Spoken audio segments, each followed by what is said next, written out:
Hi everyone, চলে আসলাম নতুন আরেকটা ব্লগ নিয়ে।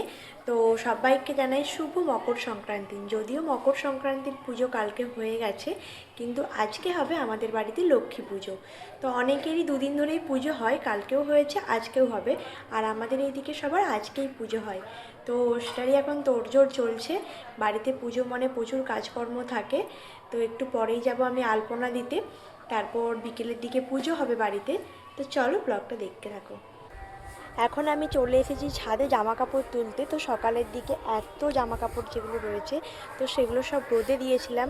যেহেতু আমার বাড়িতে সেরকমভাবে থাকাই হয় না, প্রায় 3-4 বছর ধরে জামা কাপড়গুলো রোদেই দেওয়া হয় না, ইউজও করি না সেরকমভাবে সব জামা কাপড়।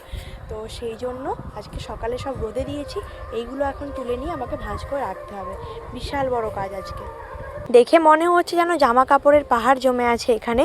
তো এই জামাগুলো সব আমি রোদে দিয়েছি, সকাল থেকে দিয়েছিলাম, এখন সব গরম হয়ে গেছে। এগুলোকে এখন তুলে নিয়ে নিচে যাব। তো সব কিছু এখন ভাঁজ করে আমাকে রাখতে হবে।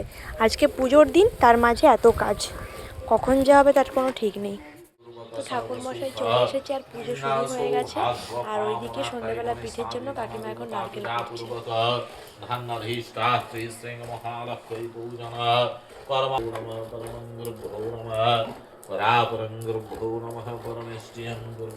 তো আমরা সন্ধেবেলা বসে পড়েছি পিঠে পাকাতে। এখানে আছে পোস্তর পুর, আর এখানে আছে ডালের পুর, আর এখানে নারকেলের পিঠেগুলো হয়ে গেছে, আর এখানে আছে কলাইয়ের। তো মোমো মেকারে করে আমাদের পিঠে হয়, তোরা পিঠের জন্যই কিনা। তো কাদের কাদের বাড়িতে আজকে পিঠে হচ্ছে অবশ্যই কমেন্ট করে জানিও।